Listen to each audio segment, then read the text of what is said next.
하나님이 다 하셨습니다. 자, 인사하십시다. 하나님이 다 하셨습니다. 하나님이 다 하셨습니다. 한 해 하나님이 다 하신 그 하나님의 놀라운 은혜가 우리에게 여전하여서 또 한 해도 하나님이 주시는 놀라운 은혜 가운데 있게 하시기를 바랍니다. 여러분 혹시 머피의 법칙이라는 말을 들어보셨나요? 우리말로 가장 가까운 말을 생각해 보니까 아마 이런 것 될 것 같아요. 가루 팔러 가니 바람이 불고 소금 팔러 가니 이슬비 온다. 그런 말 아세요? 뭔가 가루를 팔러 갔더니 바람이 불어서 가루가 다 날아가 버리고, 그럼 오늘은 소금을 팔아야 되겠어 라고 소금을 이고 나갔더니 비가 주룩주룩 와서 소금이 다 녹아버렸다. 그런 말이죠. 우리도 그런 거 경험할 때 있습니다. 오랜만에 세차를 했더니 비가 와요. 그렇죠? 전화가 와서 중요한 내용을 메모를 하려고 하는데 메모지가 있으면 볼펜이 없고요. 볼펜이 있으면 메모지가 없습니다. 또 메모지하고 볼펜하고 다 있을 때는 메모할 내용이 없죠. 설교를 좀 잘 들으려고 앞자리에 앉으면 덩치가 큰 사람이 내 앞에 털커덕 앉고요. 마음을 먹고 오늘은 좀 졸아야지, 그래서 덩치 큰 사람 뒤에 탁 숨어서 앉으면 설교 시작할 때 그 사람이 나가버립니다. 이런 게 머피의 법칙이죠.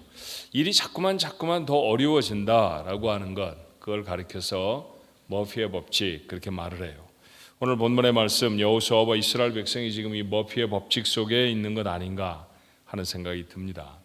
겨우 전열을 전비해서 진격을 하려고 하는데 요단강이 불어난 물로 넘실넘실 거립니다. 다른 길은 없을까요? 다른 길 당연히 있습니다. 요단강 그곳 말고도 요단 서편으로 건너갈 수 있는 길들은 여러 가지 있습니다. 그런데 왜 하필이면 요단강을 건너야 했을까요? 광야를 지나오던 때 늘 하나님이 길을 알려주셨죠. 그래서 요단 동편까지 왔으니 요단강을 건너라고 알려주신 분도 하나님이셨을 것입니다. 그런데 왜 하필이면 물이 불어넘친 요단강을 건너야 했을까요? 우리는 3장을 읽었습니다만 4장에 여러분이 묵상하신 분들은 이미 읽으셨을 말씀, 해답은 여호수아 4장 23절의 말씀입니다. 너희의 하나님 여호와께서 요단물을 너희 앞에서 마르게 하사 너희를 건너게 하신 것이 너희 하나님 여호와께서 우리 앞에 홍해를 말리시고 우리를 건너게 하심과 같았나니, 홍해를 건넌 것처럼 요단을 건넌다라고 하는 말씀이잖아요. 그렇죠? 그러고 보니까 두 사건의 상황이 참 비슷해요. 홍해를 건너야 할 때에도 이스라엘 백성에게는 건널 수 있는 방법이 없었습니다. 지금 요단강 앞에 서 있는 이스라엘 백성도 건널 방법이 없습니다. 그래서 하나님이 기적을 동원하신 것도 같죠. 하나님은 홍해를 가르셨고요. 요단강도 끊어서 길을 만들어 주셨습니다. 이스라엘 백성이 홍해를 건너고 나서 하나님은 홍해를 다시 닫으셨습니다. 요단강도 이스라엘 백성이 다 건널 동안에만 끊어졌죠. 백성이 모두 건넌 후에는 그 물이 다시 합쳐져 흘렀다고 했어요. 자, 여호수아서 4장 18절의 말씀에 보니까 여호와의 언약궤를 맨 제사장들이 요단 가운데서 나오며 그 발바닥으로 육지를 밟는 동시에 요단물이 본 곳으로 도로 흘러서 전과 같이 언덕에 넘쳤다라고 했어요. 그렇다고 하면 홍해를 건넌 사건과 요단강을 건넌 사건은 하나님이 의도적으로 만드신 이스라엘 백성이 경험해야만 하는 사건이었다는 거잖아요. 그렇죠? 자, 홍해의 사건을 하나님은 요단강 앞에서 다시 재현하고 계시는 것처럼 보입니다. 이유가 뭘까요? 다시 이런 사건이 이스라엘 백성에게 있어야 했던 이유가 있었을까요? 있었습니다. 이스라엘 백성이 다른 길은 놔두고 굳이 홍해를 건너야 했던 이유가 무엇인지를 바울이 이렇게 확인해요. 고린도전서 10장 1절로 3절이죠. 형제들아, 나는 너희가 알지 못하기를 원하지 아니하노니 우리 조상들이 다 구름 아래에 있고 바다 가운데로 지나며 홍해를 지났다는 얘기 같죠? 모세에게 속하여 다 구름과 바다에서 세례를 받고 모두가 다 같은 신령한 음식을 먹으며 만나를 먹었다는 얘기입니다. 자, 이스라엘 백성의 광야 생활을 언급하며 모세가 표현한 대로 말하면 구름과 바다에서 세례를 받았다라고 했어요. 세례라고 하는 것은 사람의 머리에 물을 뿌리거나 아니면 물속에 몸을 담그는 예식을 뜻합니다. 그런데 여러분이 모세에 대해서는 성경에 매우 자세하게 기록되어 있어서 잘 알고 계시는 것처럼 모세의 전 생애를 통해서 그런 이스라엘 백성에게 이런 예식을 행한 적이 없습니다. 만약 모세에게 속한 백성이 다 바다에서 세례를 받았다고 하면 이것은 딱 한 가지 사건밖에 없어요. 무엇입니까? 이스라엘 백성을 이끌고 홍해를 건넌 사건이죠. 홍해를 건넌 사건은 다시 말하면 이스라엘 백성이 민족의 단위로 세례를 받은 것이라고 하는 가르침을 오늘 바울은 우리에게 전합니다. 여러분은 여러분이 받으신 세례가 무엇인지 아시죠? 구원받은 하나님의 백성에게 물을 뿌리거나 물에 잠기게 하여 죄를 씻고 하나님의 백성이 되었다고 공회 중에 선언하는 것입니다. 다시 말하면 세례를 받기 전에는 세상의 종, 죄악의 사람이던 존재가 세례 후에는 하나님의 백성, 하나님의 자녀가 되었다는 것이죠. 그러므로 세례를 받은 것은 그리스도인으로 신분이 변했다라고 하는 그 사실을 공표하는 예식입니다. 그렇다고 하면 홍해를 건너는 이스라엘 백성에게도 이것은 같은 의미였을까요? 예, 저는 그렇다고 생각해요. 홍해를 건너기 전에는 그들은 모두 다 애굽의 종이었습니다. 그런데 홍해를 건너고 난 다음에 그들은 이스라엘 백성, 하나님의 사람들이 됩니다. 그들이 홍해를 건너므로 다른 신분의 사람이 되었다는 것이죠. 아무나 다 홍해를 건널 수 있는 것은 아니었습니다. 하나님의 백성에게 하나님이 하나님의 백성인 이스라엘에게 이 사실을 확인시켜주고 계시죠. 말을 타고 마차를 끌고 홍해로 들어와도 애굽의 군사들은 한 사람도 홍해를 건널 수 없었죠. 이 바다를 건널 수 있는 사람은 오직 하나님의 선택한 백성밖에 없다라고 하는 사실을 하나님이 이스라엘 사람들에게 보여주셨습니다. 하나님이 출애굽을 통해 이스라엘에게 이루시기를 원하셨던 것은 그들이 사는 장소를 애굽 땅에서 팔레스타인으로 옮기시는 것, 이사라든지 이민이라든지 그런 것을 하는 것이 아니었습니다. 하나님은 그들에게 이루시려고 하시는 것이 그들의 신분을 바꾸는 것이었죠. 애굽의 종이었던 사람들을 하나님의 백성으로 바꾸십니다. 이게 먼저입니다. 그들이 바다를 건너며 애굽의 종이라는 옛사람은 다 죽었죠. 하나님의 백성이라는 새 사람으로 애굽 홍해 건너편 가나안 땅으로 가는 길목에 서게 됩니다. 그러니 하나님은 이스라엘 백성을 먼저 홍해로 인도해 드리셔야만 했습니다. 사람들이 생각할 때는 빙 돌아가는 것처럼 보였지만 사실은 그 길로 가야 백성들의 구원이 무엇인지를 확인시키실 수 있었다는 것이죠. 그런데 이 신분이 바뀌는 사건을 경험한 세대가 여러분이 잘 아시는 것처럼 40년 광야를 건너오면서 다 죽었습니다. 사람은 있었습니다. 그때는 의미도 감격도 분명하지가 않죠. 그래서 하나님은 출애굽의 두 번째 세대, 광야의 세대에게 다시 이 요단에서 세례를 베푸셔야 할 필요가 있었다는 거예요. 새로운 세대에 하나님이 선언하시는 말씀도 홍해를 건널 때와 다르지 않았습니다.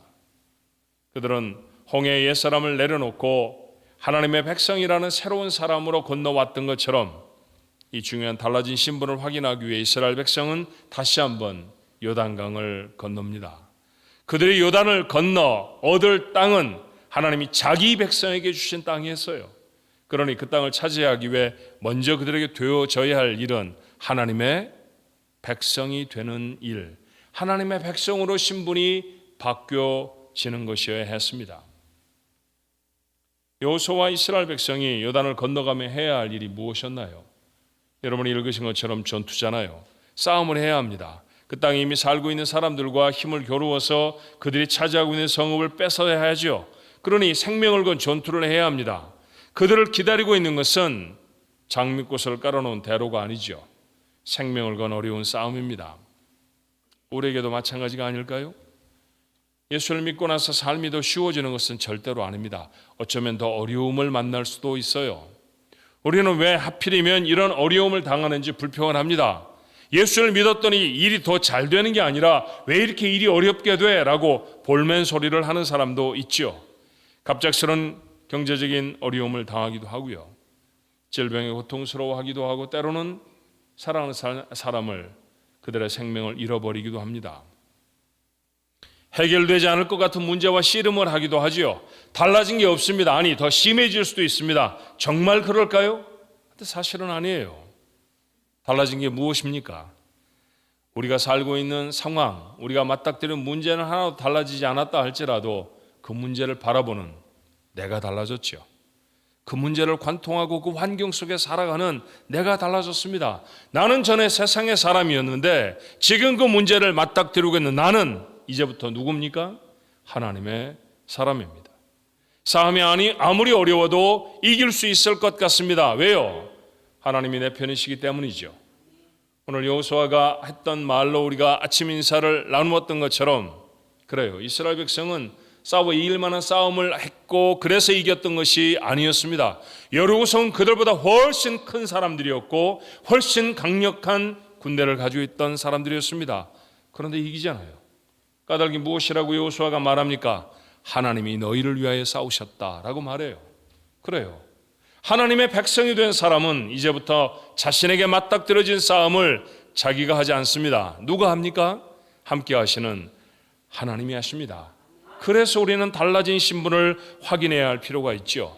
자, 이기는 것의 내용도 달라졌어요. 돈, 명예 뭐 이런 것이 아닙니다. 하나님의 영광입니다. 예수를 믿고 나서도 예수를 믿기 전에 구원의 감격을 얻기 전에 우리의 삶처럼 세상의 사람들이 좋아하는 것들로 잔뜩 좋아하고 있다고 하면 그것은 하나님의 사람이라고 할 수가 없지요. 내가 하나님의 사람이라고 하면 내가 소망하고 내가 바라보는 것들이 달라져야 합니다. 그렇죠. 그게 바로 하나님의 영광이잖아요. 우리의 삶에서 재물을 많이 얻든지 아무리 명예를 크게 받든지 아니면 우리 자리가 높아지든지 우리가 하는 일 어떤 성취를 이루든지 우리의 삶의 최종적인 목적이 무엇이어야 합니까? 하나님의 영광이 드러나는 것입니다. 하나님의 뜻이 나타나는 것이죠. 하나님의 일을 이루어내는 것입니다. 예컨대 내가 돈은 참 많이 벌었는데 하나님과 전혀 상관이 없는 방법으로 하나님과 전혀 관계가 없는 내용으로 그 물질들이 사용되어진다고 하면 여러분 그 돈은 축복이 아닙니다. 그건 하나님이 주신 게 아니에요. 그것으로 우리의 삶이 하나님이 원하시는 삶으로 이루어질 수가 없지요. 자, 남들이 모두 다 오르고 싶은 자리에 올랐다 할지라도 만약 그것이 하나님이 하시려고 하시는 일과 아무런 상관이 없다고 하면 그가 그리스도인 한 그 자리에서 그는 부끄럽게 내려올 수밖에 없을 것입니다. 이와 같이 우리의 삶의 가장 중요한 승리는 하나님의 영광을 위해 있는 줄로 믿습니다. 이 달라진 신분을 확인할 때 하나님이 우리를 요단강 가에 세우신다는 사실을 잊지 마십시오. 하늘을 지나가며 여러 가지 승리, 여러 가지 기쁨의 사건들로 있었을 것입니다만 아직 해결되지 않은 문제나 어려움 속에 있을 수도 있습니다. 어쩌면 아직 여러분은 요단강가에 서 있는지 모릅니다. 해결할 방법이 없나요? 그러면 정말 요단강일 확률이 높습니다. 그 강은 여러분이 빠져 죽을 강이 아닙니다. 가르고 건널 강인 줄로 믿습니다. 그렇게 우리는 우리의 신분을 다시 확인합니다. 우리는 하나님의 백성이죠. 나는 하나님의 자녀입니다. 하나님은 오늘도 우리를 요단강가에 세우시고 이걸 확인하게 하시죠. 괜히 고생이나 한번 시키고 급기울리는 한번 시키시려고 요단강가에 세우신 것이 아니에요. 하나님의 능력 한번 과시해 보시려고 그 강 앞에 당신의 백성을 세우신 게 아니었습니다. 이스라엘 백성 고작 200만 명밖에 되지 않는데 온 세계에 흩어져 살던 사람에 비하면 작은 무리 아닙니까? 그 하찮은 사람들 앞에 하나님 자신의 능력을 과시한들 그게 무슨 대단히 하나님 앞에 중요한 일일까요? 그런 일을 위해서가 아닙니다. 그들이 하나님의 백성이라는 사실을 확인해야 하는 자리, 그 자리가 요단강이어야 하기 때문에 하나님은 당신의 백성을 굳이 바로 그때 그곳에 세우시죠. 맞아요. 바로 그때였습니다. 본문은 당신을 이렇게 증거해요. 여호수아서 3장 15절의 말씀에 요단이 곡식 거두는 시기에는 항상 언덕에 넘치더라. 곡식을 수확하는 계절, 이건 이스라엘 말로 표현하면 보리를 수확하는 봄이라는 얘기입니다. 늦은 봄이죠. 초여름, 늦은 봄, 그때가 바로 이때를 가리키는 말이에요. 이스라엘의 절기로는 맥추절이 있는 때입니다.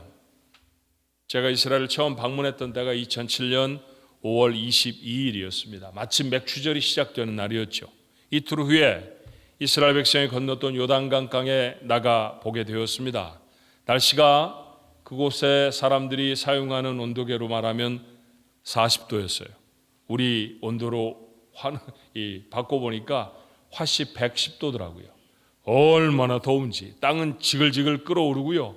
목은 뜨거운 공기로 말라붙는 그런 날씨입니다. 그러니 저 북쪽에 헐몬산 꼭대기에 쌓여있던 눈이 급속히 녹아내려서 요단강으로 흘러듭니다. 지금 이스라엘 백성이 건너려고 하는 여리고쯤 그 물이 흘러오면 시뻘건 물이 되어서 불어넘치던 때였어요. 근데 여러분 아십니까?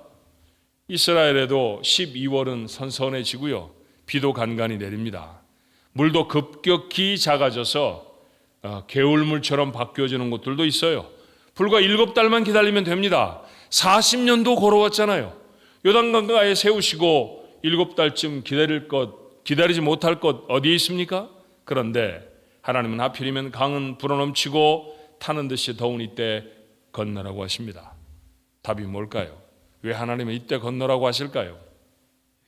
제가 얻었던 답은 하나입니다. 물이 제일로 많았던 때이기 때문이에요. 물이 가장 많을 때 하나님은 그들을 건너라고 하십니다. 지금은 이스라엘이 물길을 돌려서 요단강 거의 개천 수준이 되어버렸습니다만 당시에도 계절만 잘 선택하면 얼마든지 걸어서 건널 수 있는 그런 강이 요단강이었습니다. 하지만 하나님은 굳이 물이 가장 많을 때를 선택하셨죠.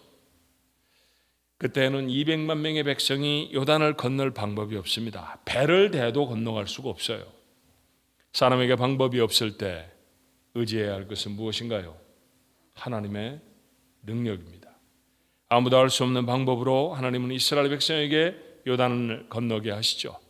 그때 200만 명의 백성이 분명히 확인한 것이 있습니다. 무엇이었을까요? 하나님의 능력이었습니다. 말씀드렸던 것처럼 앞으로 그들은 생명을 건 전투를 해야 합니다. 첫 번째 성 여리고에서부터 그들의 힘으로는 도저히 무너뜨릴 수 없는 성이죠. 그들에게 필요한 게 뭘까요? 자신의 능력으로 할 수 없다고 하면 그들에게 필요한 것은 무엇입니까? 하나님의 능력입니다. 군대를 훈련시키고 무기를 준비한 것보다 중요한 것은 하나님의 능력을 힘입는 것이죠. 우리의 삶에도 하나님의 능력이 필요한 줄로 믿습니다. 자녀를 키우시잖아요. 5살쯤 되면 10살이면 좀 괜찮아지겠지 싶습니다. 10살쯤 되면 어떻든가요? 이 아이가 10대를 지나가면 좀 괜찮을 거야. 20살일 때는 좋았습니까? 여전히 자녀를 키운다는 것은요, 자녀가 40살이 돼도 여러분에게 숙제입니다. 키워내는 일이 쉽지를 않습니다. 키우면 키울수록 그것은 경험이나 사람의 지식이 아니라 뭐가 필요한가요? 하나님의 능력이 필요합니다. 그렇죠? 정말 예수를 잘 믿었으면 좋겠잖아요, 여러분 자녀들이. 그런데 예수를 잘 믿는 자녀들 그렇게 많지 않습니다. 말이 부족해 그럴까요? 정말 저들에게 필요한 것은 내 아주 해박한 성경 지식, 아주 잘 설명하는 영어 실력 이런 걸까요? 아닙니다. 하나님의 능력입니다. 어떻게 해야 참 좋은 부모가 되고 어떻게 해야 자녀들이 존경할 만한 부모가 되어질까요? 돈 많이 벌면 된다고요? 그렇지 않습니다. 저는 부자 부모를 존경하는 자녀들 많이 보질 못했습니다. 그들이 존경하는 건 착각하지 마십시오. 부모가 아니라 부모가 가지고 있는 돈입니다. 그렇게 존경하지 않습니다. 정말로 존경하는 부모, 하나님의 능력을 힘입어 살아가는 부모들을 자녀들은 존경하더라고요. 주신 기업을 한 해토록 감당해 오지 않으셨습니까? 무엇이 필요하던가요? 여러 가지 지표를 보고 다우존스는 얼마나 올라갔는지, S&P 500 지수는 얼마인지 그거 살피면서 장사합니까? 아닙니다. 오늘 우리에게 필요한 것은 하나님의 능력인 줄로 믿습니다. 하나님의 능력이 함께 하셔야 살죠. 여러분의 삶의 근원들을 터뜨리시는 분은 하나님이시고요. 그 근원을 마르지 않게 여러분의 삶에 공급하시는 분도 하나님이신 줄로 믿습니다. 여러분 건강은 어떻게 감당하면 좋을까요? 열심히 달리기를 하고 좋은 거 찾아 먹고 그래도 찾아오는 질병이 얼마나 많은지 몰라요. 최근에 교회에 아팠던 분들은 정말 예기치 않게 그런 질병들을 경험하게 됐습니다. 무엇이 필요합니까? 운동이 필요하고 좋은 음식이 필요하고 좋은 환경이 필요한 게 아닙니다. 어제 우리 식구들이 가야 할 인도가 얼마나 요즘은 기후가 어떤가 살펴보니까 대기 오염 지수가 225로 나오더라고요. 그러면서 매우 나쁨 그렇게 나왔어요. 우리가 사는 곳은 도대체 얼마길래 225인가? 여러분 샌프란시스코의 대기 지수는 얼마쯤 될 것 같아요? 샌프란시스코 찾아보니까 5였습니다. 5. 여러분 인도 아그라보다도 우리는 몇백 배나 더 좋은 환경 속에 살아요. 좋은 환경이 우리에게 건강이 되어진다고 우리는 믿지 않습니다. 하나님이 주시는 능력이 우리의 생명을 지킬 줄로 믿습니다. 하나님은 때로 우리에게 강이 불어넘칠 때 건너가라고 하세요.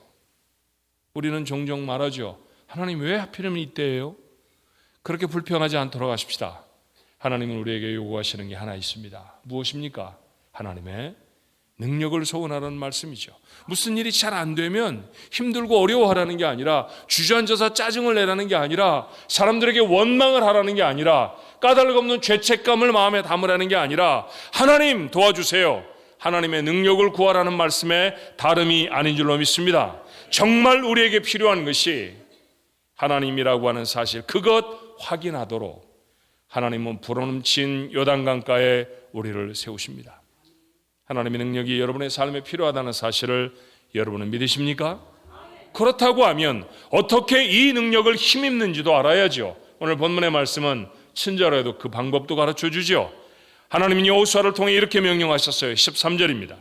온 땅에 주 여호와의 궤를 맨 제사장들의 발바닥이 요단물을 밟고 멈추면 요단물 곧 위에서부터 흘러내리는 물이 끊어지고 한 곳에 쌓여 서리라. 여전히 물이 흐릅니다. 조금도 줄어들지 않았습니다. 끊어져서 멈춘다는 것, 여러분 그런 거 보셨어요? 어마어마하게 흘러던 강이 갑자기 끊어져서 멈추는 것, 우리 평생에 한 번도 볼 수 없는 일입니다. 그러니 한 번도 경험해보지 못한 일이죠. 그런데 그런 물에 먼저 발을 담그는 것, 두려운 일 아닙니까? 제사장들은 어쩌면 이 급류에 휩쓸려 나가서 죽을지도 몰라라는 생각으로 발을 담궜을 것입니다. 그런데 그들의 발이 그렇게 담기자 요단강이 끊어져 멈춥니다. 하나님은 우리에게 뭐 하라고 하시는 걸까요? 믿음을 먼저 보이라고 명령하고 계시는 거죠. 우리는 끊임없이 유혹을 받아요. 하나님, 일단 해결의 조짐을 좀 보여주셔야지 되겠습니다. 그래야 제가 믿죠. 하루라도 좀 장사가 잘 되게 해주시면 그럼 제가 11조를 시작하겠습니다. 그 사람이 내 인사를 받아주면 그러면 저도 용서를 하겠습니다. 이런 건 믿음을 가진 사람이 하는 얘기가 아닙니다. 바람도 불지 않고 물의 양도 줄질 않았죠. 하나님이 하늘에서 얼굴을 반쯤 내밀어 주신 것도 아닙니다. 아무것도 변하지 않았을 때 제사장들은 요단강에 들어섭니다. 그때 천둥 같은 소리가 나며 물이 멈춰 서지요. 하나님의 능력을 보았습니다. 시작이 무엇인지 잊지 마십시오. 발을 담그는 믿음입니다. 요단강이 갈라지는 하나님의 능력은 누구의 것인가요? 발을 담그는 믿음의 사람이 경험하게 될 줄로 믿습니다. 우리가 먼저 해야 합니다. 하나님이 먼저 하시고 하나님이 하시는구나 뒤따라가는 일은 우리의 인생에 많지 않습니다. 대부분은 우리 보러 먼저 하라고 하시죠. 우리 보러 먼저 하라고 하세요.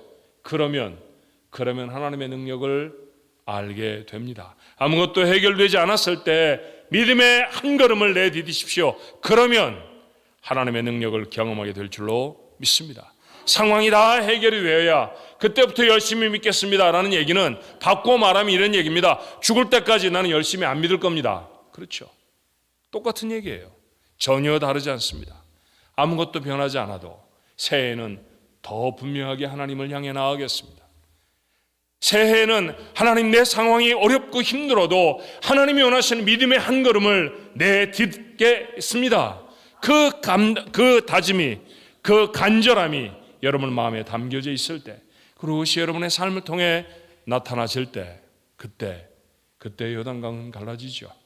여러분의 앞에도 얼마나 많은 요단강들이 있습니까? 갈라내고 살아야 하지 않을까요?